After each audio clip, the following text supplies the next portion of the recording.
From Keene in the Shire, the Liberty Media capital of the world, this is Daryl W. Perry, host of FPP Radio News for Monday, April 20th, 2015. Silver is trading at $16.08 per ounce. Gold is valued at $1,198 per ounce. And according to BitcoinAverage.com, the average price of Bitcoin is $226.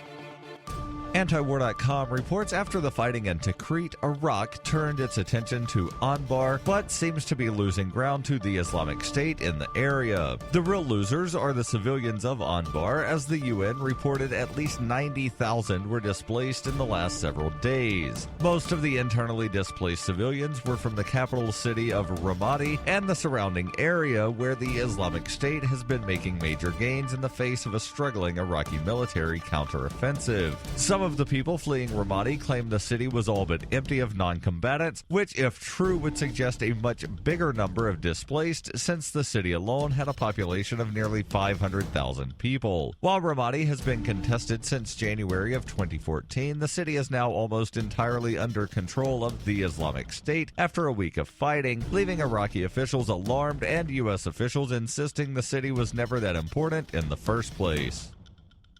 FPP Radio News is brought to you by Bitcoin Not Bombs. Bitcoin Not Bombs is a launching pad for nonprofits and social entrepreneurs into the financial freedom of the Bitcoin economy. Bitcoin Not Bombs is fully committed to being the hub of the nonprofit sector of the Bitcoin economy, maximizing the potential cross-promotion of all our clients and commercial partners. To learn more, visit bitcoinnotbombs.com.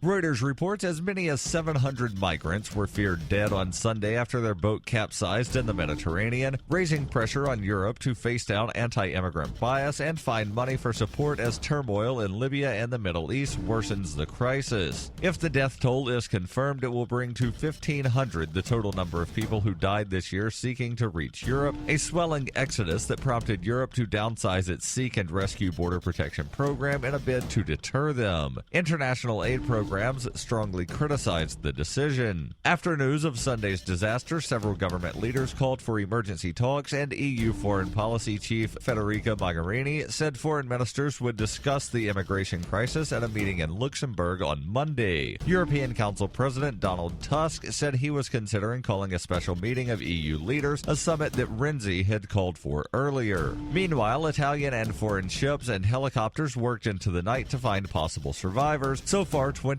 people have been rescued and 24 bodies recovered, according to Italian authorities. The 20-meter-long vessel sank 70 miles from the Libyan coast, south of the Italian island of Lampedusa, as a large merchant ship approached it. A survivor told the United Nations Refugee Agency, UNHCR, that 700 people were on board, hopeful the ship would save them, moved to one side, and toppled the boat. French President Francois Hollande said the EU had to do more, telling Canal Plus Television that rescue and disaster prevention efforts needed more boats, more overflights, and a much more intense battle against people trafficking. For over 35 years, Roberts & Roberts has been a trusted source for buying and selling your investment-grade precious metals. They also take Bitcoin for precious metal purchases and permanently removed the minimum purchase order for all orders paid in the digital currency. Call Roberts & Roberts today for knowledgeable advice on investing and a forward-thinking approach to new technologies. 850-478-5270 or online at rrbi.co.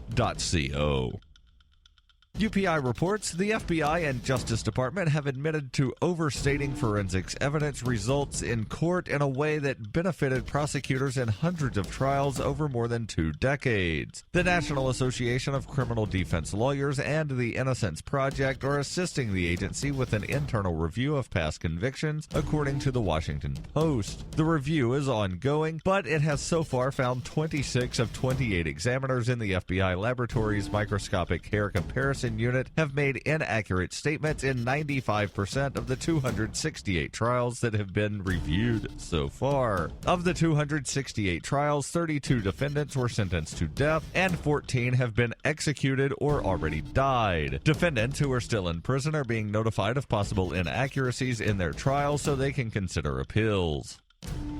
This has been FPP Radio News, online at fppradio.com.